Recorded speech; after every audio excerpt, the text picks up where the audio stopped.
អាដឹកនាំគណៈបកយើងដែលយើងបានរៀបចំឥឡូវស្អាតហើយឥឡូវច្បាស់ហើយបងប្អូនអត់មានសិពិកសិពិលទេអ្នកណាដែលមានបំណងអាក្រក់អីយើងឃើញយើងវិញមុខណាមានទី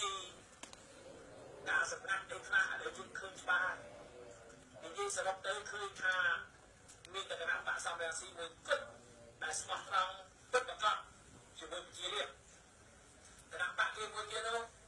គេខុបខិតណាគណៈបកកាន់អំណាចខុបខិតជាមួយគណៈបកមួយទៀតដើម្បី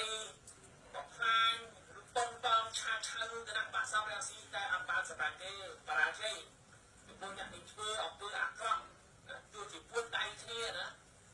ចង់មកវាយបហាគណៈបកសំរងស៊ីមានអាកំបាំងឥឡូវនេះអាកំបាំងត្រូវទលាយយើងឃើញច្បាស់ឃើញអ្នកខ្លះអត់ស្មោះត្រង់ទេបងប្អូនមានភាពទុច្ចរិតមានពុតបុត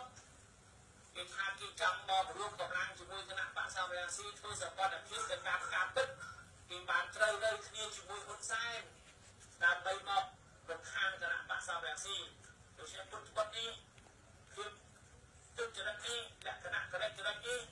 គឺប្រជារាស្ត្របានដឹងគឺឃើញទាំងអស់គ្នាហើយច្បាស់កន្លែងហើយអញ្ចឹងឃើញថាមានគណៈបកសំរងស៊ីមួយទេដែលស្មោះត្រង់